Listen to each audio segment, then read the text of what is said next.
Hello. If you've driven around College Station at all, then you've probably seen the U-Haul in South Texas and University. Well, did you know that U-Haul was built on contaminated soil? Before it was a U-Haul, it was a Diamond Shamrock. And in 1998, when the Diamond Shamrock closed, they left an underground storage tank that began to leak petroleum.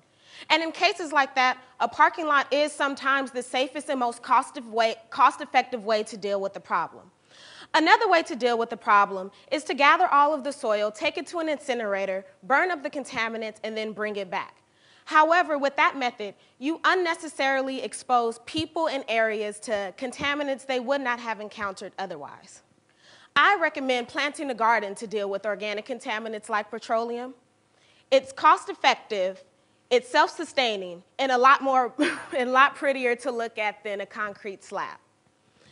However, it can be pretty time-consuming.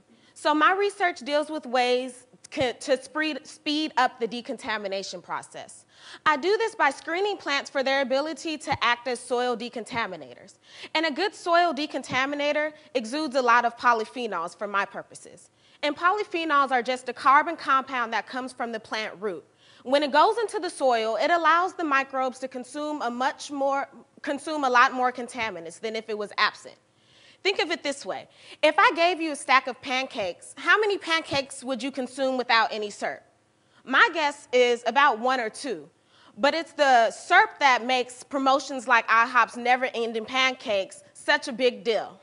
It's the same for the microbes, except for them, the contaminants are the pancakes and the polyphenols are the syrup.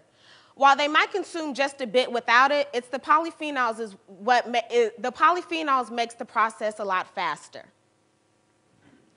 So how do you know if a plant has a lot of polyphenols or not? I know by using a colorimetric assay. This assay turns blue in the presence of polyphenols. And I would expect that a plant with a lot of polyphenols will have a darker blue assay, while one with lower polyphenols has a light blue assay.